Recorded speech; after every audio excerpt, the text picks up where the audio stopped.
Aunt Livia's funeral, Aurora thought the hardest part of her life was goodbye to the woman who raised her.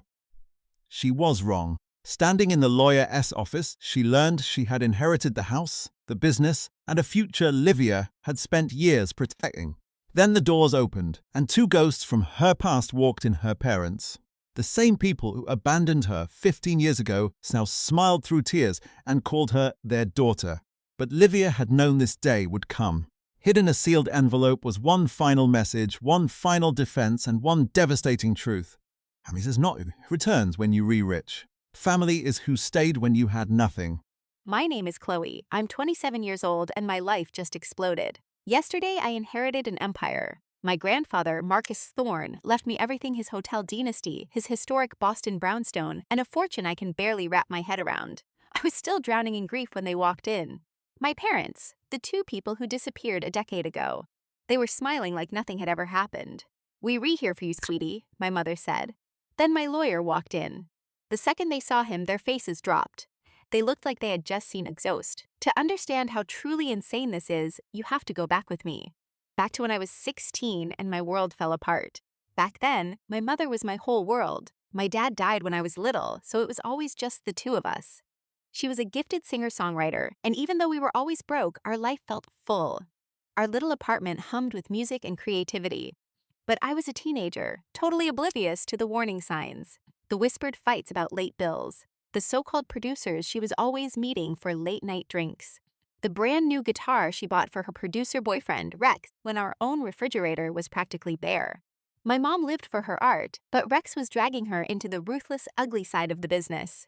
I remember hearing her on the phone with our landlord, pleading for just one more week on the rent. Rex would just shrug it off, promising some massive record deal was right around the corner. His promises were always just words. And my mom, she started to crack. Her love for music twisted into a desperate obsession. She began missing my soccer games for his supposed studio sessions. Our home felt quiet, suffocating. If I asked about money, she'd snap that we were fine. But then she'd give me this haunted look, like she was trying to memorize my face. So I just tried to become invisible. I got perfect grades, won academic awards, and never asked for a thing. I kept our apartment spotless. I thought if I was just easy, if I wasn't another problem for her, she would come back to me and we'd be okay again. The day they left is burned into my memory. It was a Wednesday. They said they were going to Nashville for a 2-week recording trip. My mom hugged me so hard she was trembling and swore she would call me every single night. But their bags were overflowing. Her closet was already half empty. Then I found the note on the kitchen table. "Chloe, we're not coming back. Your grandfather Marcus will contact you. It's for the best." That was it. 16 years of being her daughter, erased in 19 words. I must have called her phone 100 times, but the number was already disconnected. I checked Rex's social media and saw a picture of them, laughing on a beach in Miami. I'd only met my grandfather Marcus a handful of times. He was my dad's father, a hotel tycoon who lived in Boston. He was sharp, intimidating, and according to my mom, he hated their bohemian lifestyle. I didn't have his number. I didn't know how to reach him. I had no clue if he even knew they were gone. I was completely and utterly alone. My mind was racing. Was I going to end up in the system, in foster care? What if they came back and I wasn't here? I ate crackers for dinner that night and fell asleep on the couch, phone in my hand. The next morning, a call came from a Boston number. It was my grandfather's executive assistant. My mother had sent him a single, blunt email. The assistant, a woman named Mrs. Gable, had a calm, steady voice that sliced through my panic. She told me a flight and a car were booked, that Mr. Thorne was handling everything. I could hear her speaking to him in the background. "Marcus, she has been abandoned." A long pause. "Otherwise, the state will have to get involved." I heard her say, "I understand it's sudden, but she has no one." Then his voice came on the line, crisp and direct. "I am on my way. She is not spending another night in that house by herself." My grandfather Marcus pulled up that evening in a black car, so sleek it looked like a spaceship on our decaying street. He wore a perfect suit, not a single silver hair out of place. He just looked at me, and his expression wasn't angry or pitiful. It was determined. "Pack a bag," he said, his voice leaving no room for argument. "Just bring what you need for the next couple of days." His driver took care of everything while I moved like a robot, stuffing things into a suitcase. I just grabbed clothes, my laptop, a few photo albums, and my guitar. I walked out of that apartment for the last time and didn't look back, leaving my whole childhood behind me. The drive to Boston felt like it took days. He never asked if I was okay. Instead, he talked about hotel occupancy rates and financial markets the entire way. The legal side of things was just a blur. His team of lawyers handled all of it. My mother and Rex never showed up. They just signed away their parental rights from some resort down in Florida. The state tried to make formal contact, but they had vanished, just completely disappeared. An abandonment like that leaves a mark, a deep one that therapy can talk about but never really erase. For years, I had nightmares. I'd wake up thinking I heard the front door open, hoping they had come back to say it was all some horrible mistake. I have a whole digital folder of angry, unsent emails. I'd see a woman with my mom's bright red hair, and I'd just stop breathing for a second. My therapist helped me to understand it was never my fault. Their choices were about them, not me. Adults often act out of their own unhealed trauma, she would tell me. A child blames themselves because it gives them a sense of control. If it's your fault, you can fix it. But Chloe, this was never your mess to fix. My head understood that years before my heart did, but I did, eventually, stop searching for them. In college, I stopped checking their online profiles. At 22, I deleted their phone numbers. At 25, I finally accepted they were never coming back, and through it all, Marcus was my one constant. He wasn't warm, but he was always there. He was a man of his word. He came to every parent-teacher conference, every award ceremony, and gave me anything I could ever need. It wasn't the warm, fuzzy love I had known, but it was solid as bedrock. Moving into Marcus's house was like stepping onto another planet. His Beacon Hill brownstone was a museum of polished wood and quiet money. My new bedroom was bigger than our entire old apartment with its own fireplace and a view of a garden. But this new life came with rules. So many unspoken rules. Breakfast was at 7 a.m. period. Schoolwork was the top priority. And clutter was absolutely forbidden. He insisted on 1 hour of guitar practice every day, no excuses. Homework had to be done at my desk, not on any of the priceless antique tables. Dinner conversations were about economics, politics, or the hotel business. No TV on school nights. I think I broke every single one of those rules in the first month. I was pushing him, testing him, waiting for him to get sick of me and leave too. But Marcus never raised his voice. Instead, every action had a clear and logical consequence. If I skipped breakfast, I went hungry. If my homework was late, my weekend plans were gone until it was finished. But every now and then, I'd get a glimpse behind that ironclad exterior. One time, he walked in and found me sobbing over an old picture of my dad. He just put a box of tissues on my desk and quietly walked out. When I was about to fail my economics class, he didn't yell. He just went out and hired the best private tutor in Boston. Marcus had built his entire hotel empire from one rundown motel. He was always working, but he was always home for dinner, usually with a roll of blueprints for a new project tucked under his arm. My real education happened on weekends, sitting in on my uncle's investment meetings. His sister, my Aunt Caroline, would pull me aside. Watch their body language, Maya. Who holds eye contact? Who actually has the power here?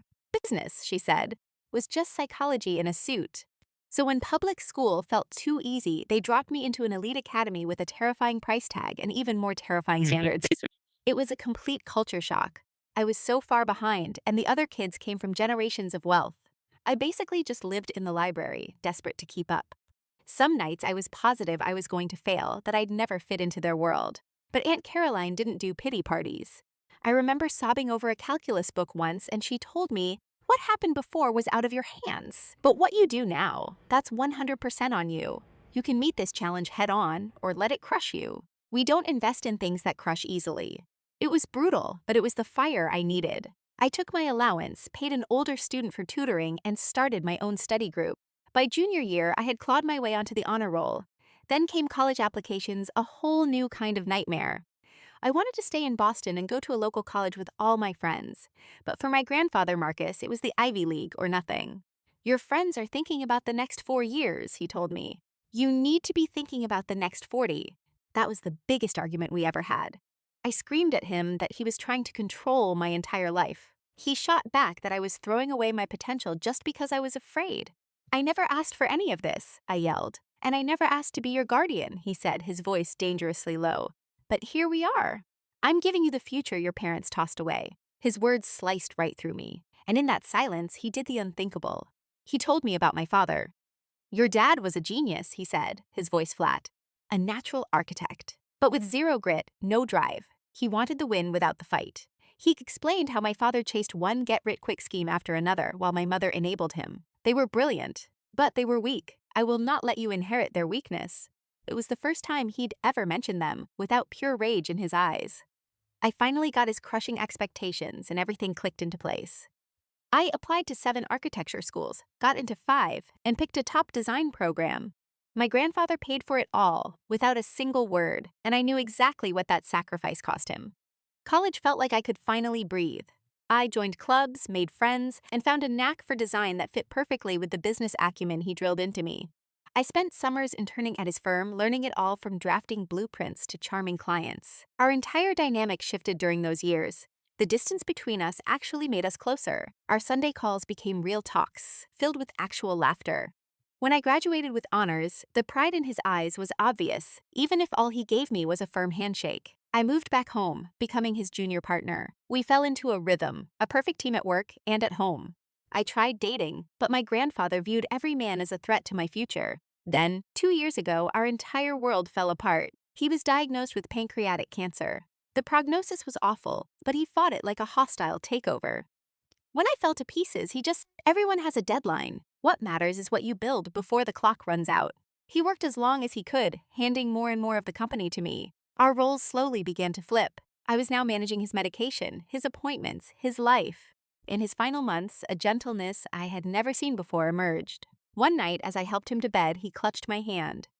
"You were the child I always wished I had," he whispered. "Bringing you here was the single best choice I ever made." He died in his sleep 8 months later. The funeral was small, mostly colleagues. Standing at his grave, it hit me that I had just lost the only true parent I'd ever known. The grief was a physical weight. The house was suddenly a vast, silent cavern. I kept thinking I heard his footsteps or finding articles on design I wanted him to see. I poured myself into the company, running it exactly how he would have. It was my way of continuing his legacy. I was certain I'd never lay eyes on my biological parents again until the will reading. 3 weeks after the funeral, a letter arrived from Mr. Davies, his lawyer for 30 years. The reading was Tuesday at 10 a.m. for all interested parties.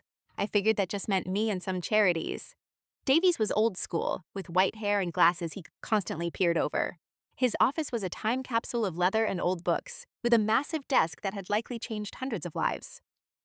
I showed up 15 minutes early in a navy suit I knew my grandfather would approve of. Davies gave his condolences and said we were just waiting on a few others. I tried to read a magazine in a leather armchair, but the words just swam on the page. Then the door opened. I looked up, expecting one of the firm's senior partners. In that one moment, my entire world ground to a halt.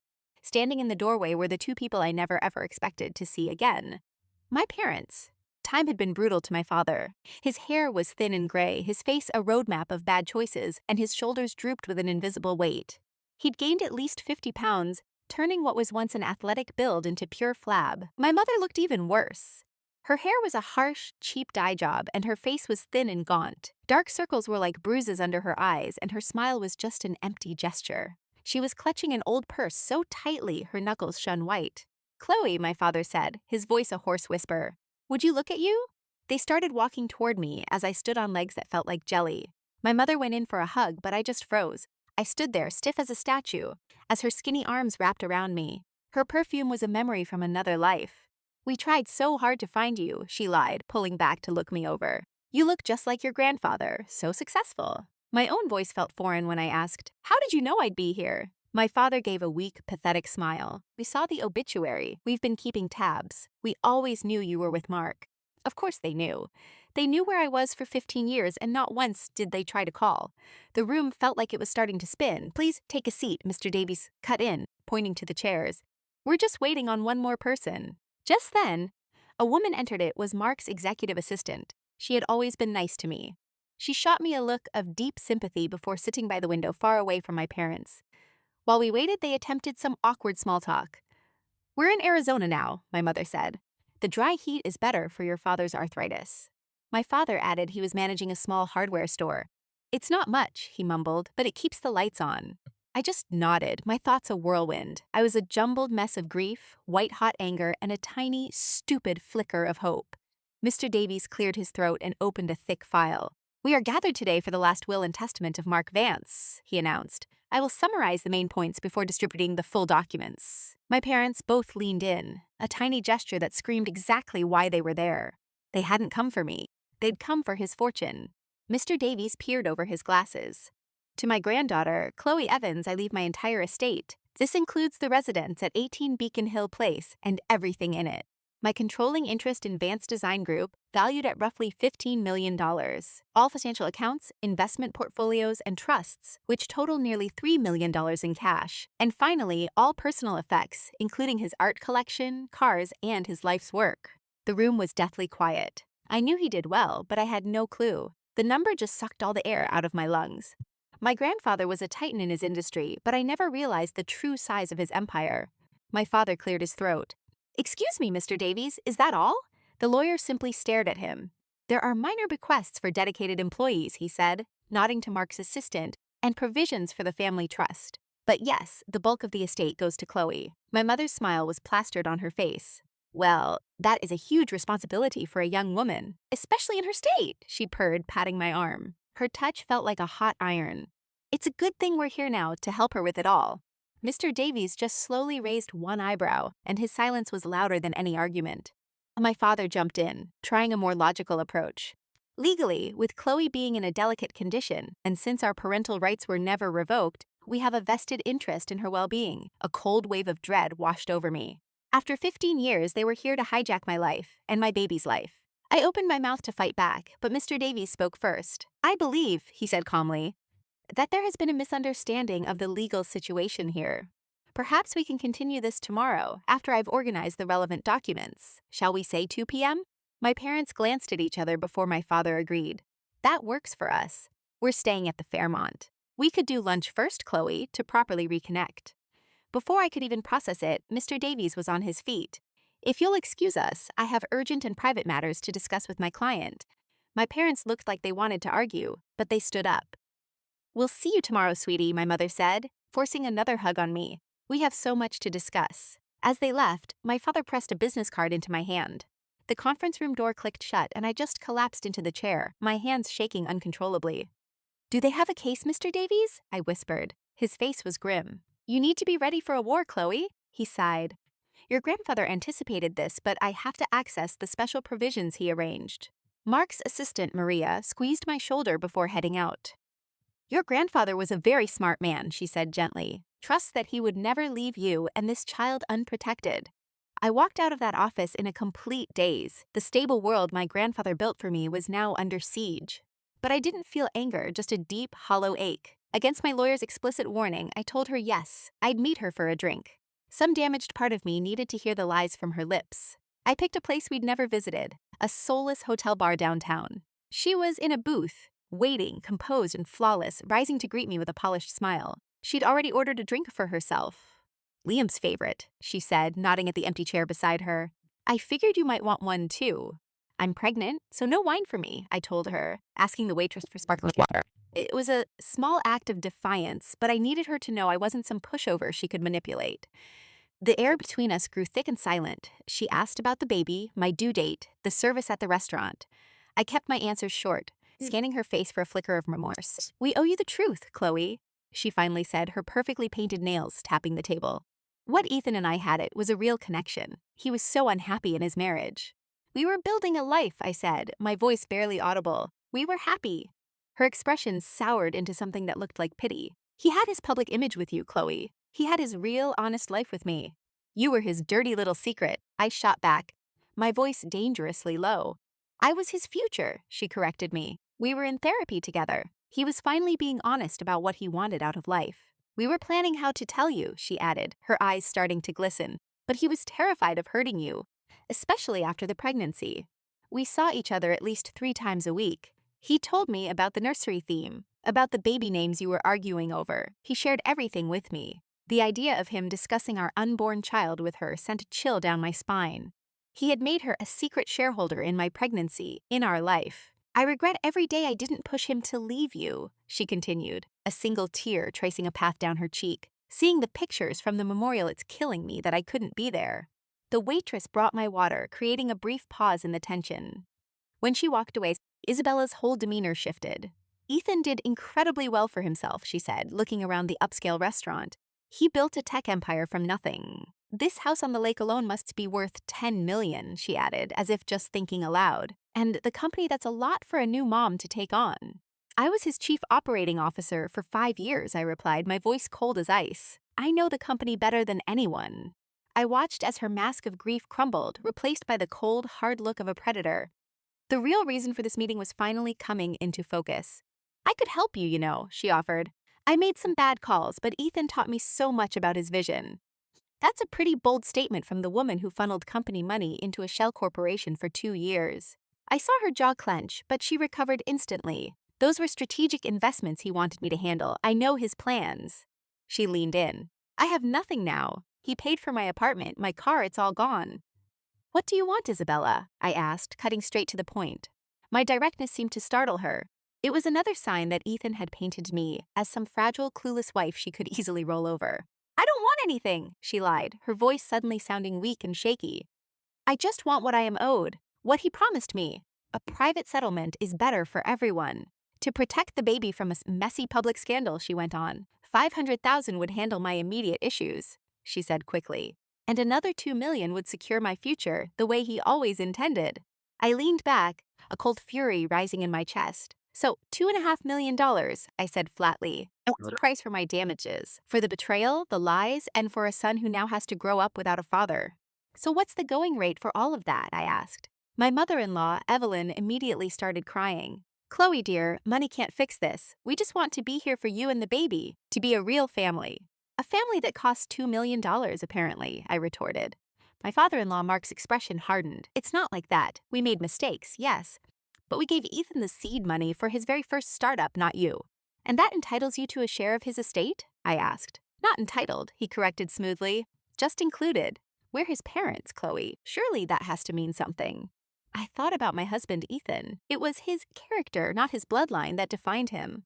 You're right, I said quietly. Families does matter, but how you act as a family matters more. The rest of the dinner was a pathetic performance of emotional blackmail and barely veiled greed. By the time dessert arrived, they were listing their own debts and suggesting I hire them for executive roles at the company. As we were leaving, his mother hugged me and whispered, just think about what family truly means. We've all made mistakes. I drove away from their house feeling absolutely nothing at all. Some parts of their story were true. I remembered Ethan complaining about their constant requests for money, about his father's failed business ventures, but this felt rehearsed. Their sudden concern was clearly about his estate. When I arrived home, there was one message on the answering machine from a blocked number. Mrs. Hayes, my name is Sarah Jensen. I was your husband's first employee. I saw the obituary and, well, I think we should talk. Before you give his parents a single cent. There are things you really need to know. I didn't sleep that night. I just sat there, researching inheritance law until my eyes burned. My late-night research confirmed it. They didn't have any legal claim. So why was my lawyer, Mr. Davies, so concerned? What was he afraid of? At 3 a.m, I was in Ethan's home office, searching for an answer. I ran my hand over his bookshelf and felt a loose spine on an old law book. It was a dummy. Inside was a small hard drive. I plugged it in and found a locked folder labeled with his parents' initials. The password was my birthday. It detailed a history of deceit I could have never imagined. The next day, I walked into Mr. Davies' office with the drive. His parents were already there with their own lawyer. This is our counsel, his father said with a tight smile. Just a formality. These legal matters can get so messy, Ethan's father added with a hollow laugh. Mr. Davies gave them a polite nod, but his face was set like stone. His assistant brought in a stack of binders and set up a small projector.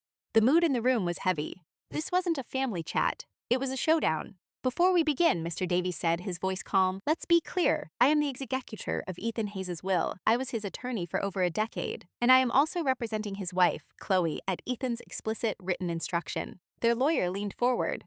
My clients are naturally concerned. This is a large enterprise for a grieving, expectant mother to manage. They simply want to provide oversight. Mr. Davies just nodded. Their history of oversight is precisely what we need to discuss, Mr. Davies said. It seems you're operating under a major misunderstanding about your legal standing. He opened the first large binder. Let's stick to the documented evidence, shall we? He produced several notarized corporate filings. When Ethan launched his second company, you were both given seats on the board. Company financials show that within 1 year, you two had embezzled nearly $200,000. His mother feigned shock. That was just an accounting error. Was it? Mr. Davies asked. Because after that, Ethan filed for and was granted a legal injunction to permanently bar you from accessing any company funds ever again. Let's talk about the seed money you mentioned. Mr. Davies continued, opening another file. You claimed you gave Ethan that money. In reality, he gave you a loan to save your house from foreclosure. He projected a document on the screen. This is a formal loan agreement, signed by you both for $50,000. He then displayed another image. And this is the canceled check from Ethan's personal account, proving he paid off your debt directly to the bank. You never gave him a dime for his business. Evelyn stared at the screen, her mouth hanging open, utterly speechless. Mark's face turned a deep shade of red. There's more, Mr. Davies said, his voice dropping. He pulled a thin folder from the hard drive case. After Ethan cut you off financially, you took a meeting with his primary competitor. He projected a series of emails. These show you attempting to sell them Ethan's confidential business plan for his next product launch. Mark finally found his voice. That's not true. We were just exploring opportunities. The emails clearly state your price was $100,000 and a job for you, Mark. It's corporate espionage. And it's a felony. The room fell silent, the only sound being the quiet hum of the projector. Ethan knew about all of this, I said, speaking for the first time. He knew you would do this the second he was gone. Mr. Davies slid a single, sealed envelope across the table. This is a letter from Ethan, written 3 years ago. It details everything we've just discussed, and it was to be read in the event of your contesting his will. He looked at them coldly. So, here's your choice. You can walk out of here right now, sign a non-disclosure agreement, and disappear. Or, we can submit all of this to the district attorney and the press. Your call. They just sat there, defeated. Get out, I said quietly, and they did. But the most important thing, Mr. Peterson said, sliding a tablet over, is that Liam left you a video message specifically for this moment. He tapped the screen. The file was simply labeled, "For Chloe," in Liam's sharp handwriting. You might want to watch this alone, Mr. Peterson suggested. I shook my head and hit play. My adoptive father's voice filled the room, steady and strong. My dearest Chloe, he began. If you're watching this, I'm gone, and your birth parents have conveniently shown up. This is not a coincidence. For years, I kept a careful record of every time they tried to get my money using you as bait. My mother, Evelyn, let out a tiny gasp, but Liam's voice on the recording was relentless. 6 months after you moved in, Richard called. He wanted $100,000 to sign away his parental rights for good. I paid him. A public custody battle would have torn you apart. A few years later, he tried again with some story about a failed business and owing money to loan sharks. I refused, and I hired a security detail for the house. I glanced at my father. He was picking at a thread on his sleeve. Then, on your 16th birthday, your mother called me, claiming she had some rare illness and needed money for a clinic in Switzerland. My private investigator confirmed she was in perfect health. When you got into design school, they emailed you directly, asking for startup money for a new life, so they could finally be the parents you deserve. I had their email addresses blocked to shield you from that poison. Tears were starting to blur my vision, but I kept listening. I never told you any of this, Chloe, because I wanted you to have a normal childhood, free from their manipulation. I kept hoping they would change, become better people. They never did. And now they will use any tactic they can to get their hands on your inheritance. They'll use guilt, lies, anything that works. The video ended, leaving the office in a heavy silence. Mr. Peterson has all the evidence to keep you safe, Liam's voice had concluded. Your guardianship was converted into a full legal adoption on your 16th birthday. I kept my last name and didn't change yours because I hoped you might reconnect with them one day. You are my daughter, Chloe. In the eyes of the law, they have no claim on you or on anything I've left for you. I just sat there, completely stunned. My dad had adopted me. I had no idea. Your relationship with them is your choice now, but you must protect what's yours. Biology is not a free pass for betrayal and greed. Family is built on action, not just blood. I am so incredibly proud of the woman you are. Always trust your instincts. All my love, Liam. I stared at the blank screen, a hurricane of emotions swirling inside me. Mr. Peterson broke the silence. I have the finalized adoption papers right here. It's completely airtight. I also have the bank statements for every single transfer and demand he mentioned. He turned to my shocked parents. Furthermore, Liam included a failsafe in his will. If the will is challenged in any way, his entire fortune, including the company, will be liquidated and donated to Tech for Teens. There will be absolutely nothing left to fight over. Their lawyer, who looked into the table, leaned over and whispered frantically to my father. We didn't know about an adoption, Richard said, his voice completely hollow. We were told it was only temporary. Informed by who exactly? Mr. Peterson asked, his tone like ice. A social worker told us, Evelyn added quickly. Everything is documented in our digital records, Mr. Peterson said, gesturing to his computer. That includes the consent forms you both signed in front of a notary public. Richard S. face twisted with rage. This is a setup. You bought us off. I feel I should mention this meeting is being recorded, Mr. Peterson said calmly. And that sounds very much like you're admitting you sold your parental rights for money. My father jumped out of his chair. This isn't over. We have rights, he yelled. Dad, I said, the word tasting like poison. I looked through Liam's files. I know about the other families. His eyes darted around. What others? The Bennett family in Denver. The Ortiz family in Austin. I found at least 2 more. All of them are distant relatives of wealthy people who had recently passed away. It looks like you have a system. Abandon a child with a rich family member, then show up when they die to claim a piece of the estate. My mother started crying again, but this time it actually seemed real. That's not true. We were just trying to stop, I interrupted, my patience completely gone. Liam documented it all. He recorded your phone calls begging him for cash.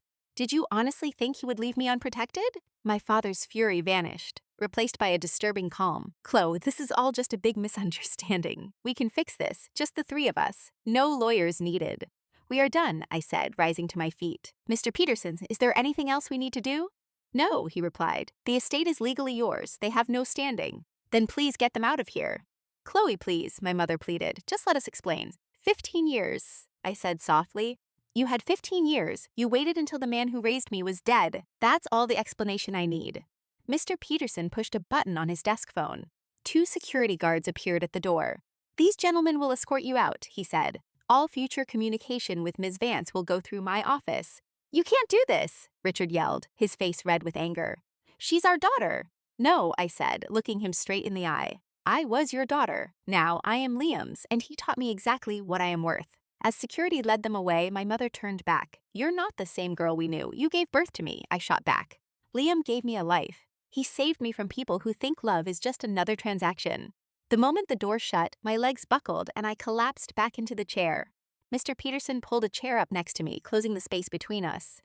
You should know, he said gently. I'm also your godfather, Liam asked me.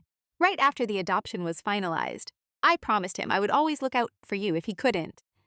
This new piece of my father brought a fresh wave of tears. Why didn't he ever tell me he adopted me? He was afraid you'd think he was trying to replace your parents, not just protect you from them. He wanted you to decide what family meant on your own. I told him Liam had been more of a father than anyone, just by being present. Mr. Peterson nodded, a look of perfect understanding in his eyes.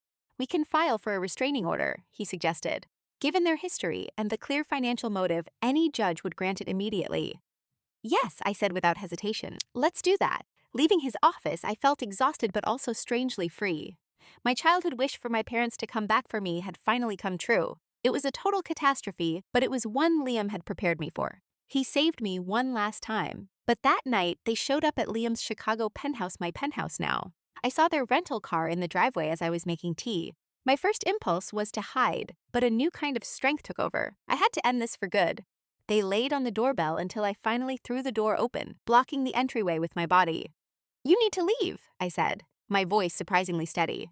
A restraining order is being filed first thing in the morning. We are your parents, Richard shrieked, his dramatic composure completely gone. You owe us a real conversation about this. I don't owe you anything, I said. You have 3 minutes to say what you need to say, and then you're leaving, or I'm calling the Chicago PD. My mother shoved past me, her eyes scanning the priceless art in the foyer. We just want to understand why you're doing this, she said, her voice a weak imitation of a plea. We made a terrible mistake. We want to make it right. By trying to sue me for my inheritance? I shot back. That's a pretty strange way to apologize. My father stormed in after her, his eyes looking wild. That man turned you against us, he snarled. Liam was always jealous of my ambition, of my potential. He used you as a weapon to get back at me. Liam saved me, I yelled. He gave me stability and a future, and a reason to believe in myself. He taught me that love is something you do, not just a line you say. We did love you, Evelyn insisted. We were just lost. Your father's projects, my anxiety, we were falling apart. I was 12, I screamed, my voice cracking. I needed parents, not some tragic backstory. Do you have any idea what it's like to wake up and realize you've been abandoned? To wait for a phone call that is never going to come? To rip apart your bedroom looking for a goodbye note? Any kind of explanation?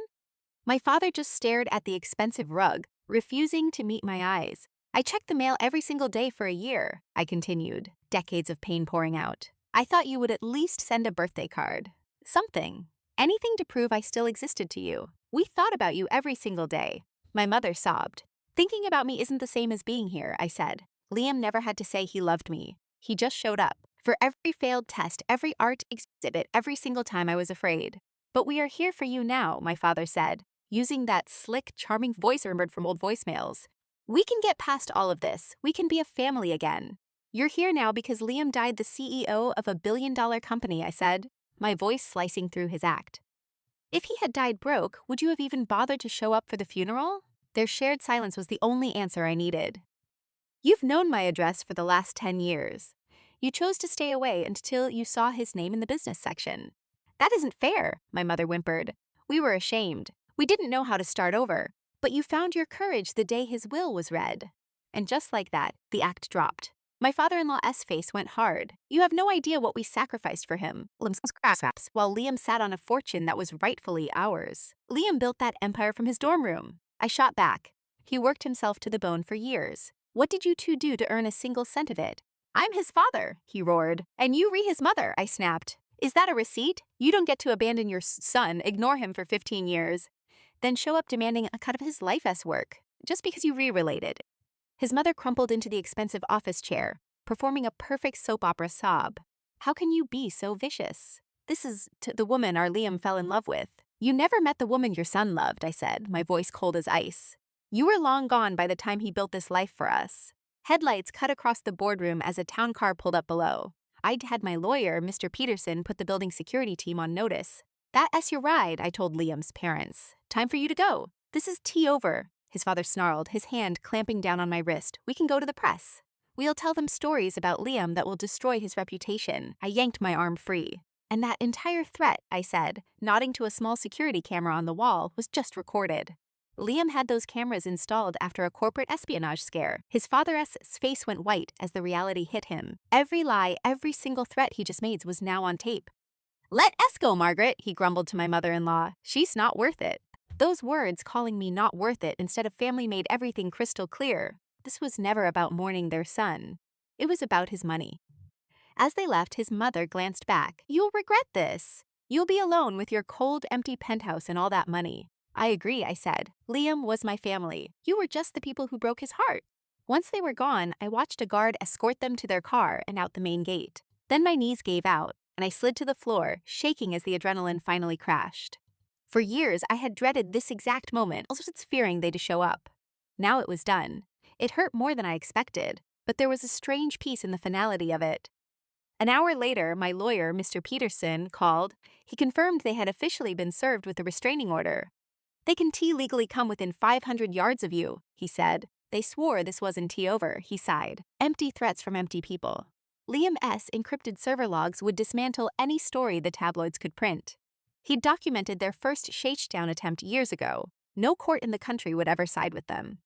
After the call, I walked through our quiet penthouse, feeling like it was mine again, not just a holding cell of memories. The sunlit office where he'd map out his craziest ideas, his workshop where he taught me how to solder a circuit board, the balcony where we drank coffee every single morning.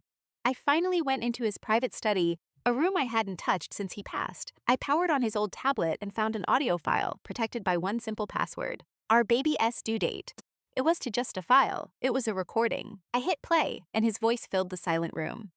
My dearest Chloe, he began. I come from a long line of people who believe showing emotion is a weakness, a flaw in the code. But now, facing this, I know that my biggest mistake was silence. So let me be absolutely clear about something I should have told you every day we had together. I love you. Not because you re my wife, but for the brilliant, strong, and incredibly kind person you are. Watching you heal and build your own life has been the single greatest success of mine. I know my parents will show up eventually. I finalized the will last year not just to protect the company, but to protect you from them. I needed the world to know, legally and forever, that you were my only family. Be brave, be kind, be happy, Dad. That last word, the title he'd never get to hear, shattered me. I wept that night, not for the in-laws I'd just banished, but for the man who is still protecting me, even from the grave. 6 months have passed since that awful showdown with Liam's parents. Peterson told me they moved back to Nevada after trying to sell a story about Liam S.'s secret addictions to a gossip blog. The editor, an old college buddy of Liam S., sent the whole pathetic email chain straight to my lawyer. This penthouse is finally starting to feel like a home again. I repainted the nursery, swapped out some of his minimalist furniture for my own comfortable pieces, blending my life with his. His massive workshop is now my office, my laptop looking tiny on the huge workbench where he built his first prototype. His company is thriving. I've taken over his philanthropic foundation, focusing on a scholarship program he was always passionate about. His board was hesitant, but the endowment has grown by 20%, and we just funded our first group of students. The team at the foundation, who were fiercely loyal to Liam, have now given that loyalty to me. They say I have his same impossible standards. My proudest moment was launching the Thorn Initiative, a nonprofit that provides STEM grants for kids from low-income families, helping them build their own futures through technology. Through the foundation, I've met so many people with stories just like mine. Some have found peace with their pasts, while others have built incredible new lives from scratch. Every story is unique, but the need for a love you can actually depend on is universal. My therapy sessions have changed too. We spend less time on my grief over Liam and more on the strange trauma of his parents' return. My therapist said that closure isn't always about forgiveness. The dream of a happy reunion is a powerful thing, she told me. But sometimes, accepting a painful truth is the only way to find peace. Real healing begins when you stop trying to repair what was broken and start building something that can be. 3 months ago, a letter arrived from my mother-in-law. For once, it was a demand. It was an apology, and for the first time, it sounded like she meant it. I haven't replied. I am not sure I ever will. It sits in a drawer, a problem for another day. What's funny is, I am finding my real family in the places I least expected. Like Maria, Liam's executive assistant of 10 years. She still calls to check in a few times a week. She tells me stories about Liam before I knew him, filling in the missing pieces of the man I loved. Last week, Maria told me that Liam was terrified when I told him I was pregnant. He never thought he'd be a father and was convinced he would mess it up. The night after we found out, he stayed up until 4 in the morning, ordering every single parenting book he could find online. Hearing about his quiet fears and how badly he wanted to be a good dad, it still makes me cry. He took on a role he was afraid of and poured his whole heart into it. Liam's business partner, Ben, is always there too, coming over for dinner once a month to talk about the baby and life. He's my son's godfather, but he feels more like an older brother, much kinder than I first thought. Liam would be so incredibly proud of you, he told me last week while we reviewed the foundation's finances. He said Liam always respected my mind, but he deeply admired my heart. Liam was always afraid his past would make him bitter, that he'd never be able to trust anyone. But instead, here I am, building a legacy of hope from his. After putting my life on hold during his sickness and the legal chaos, I'm finally thinking about the future again. It's early, but I am approaching it with much stronger boundaries. Liam taught me that true love is what you do, day after day. Not just words you say, but the biggest change has happened inside me. That question that haunted Liam his whole life, why did they walk away? It doesn't have power over me anymore. I get it now. Their choice to leave was about their own failings, not about his worth. What truly mattered was Liam's choice to build a life, to love me, to get ready to be a father without fail. I visited his grave last weekend with a bouquet of sunflowers. It's a simple, granite headstone, just like he wanted. After the inheritance mess was settled, I had one thing added. Right under his name, it now simply says, Beloved Father. Standing there, it all finally clicked. Family has nothing at all to do with who you related to. It's about the 1,000 small decisions people make every single day. Who shows up for you?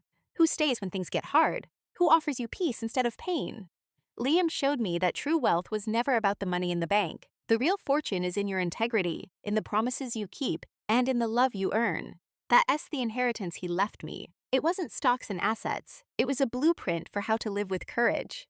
He proved that the family you build is always stronger than the one you reborn into. I don't know if I'll ever learn if my birth parents are truly sorry, or if they just regret missing out on a future payday. But their reasons don't have the same power over me anymore.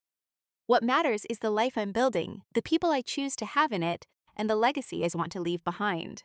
Has anything ever made you redefine your definition of family? Do you think relatives deserve an automatic second chance? Or is trust something that always has to be earned? I would be truly honored to read your experiences in the comments. And if this story resonated with you, please hit like and subscribe for more. If you have a friend who is navigating some tough family drama, Maybe share this video with them.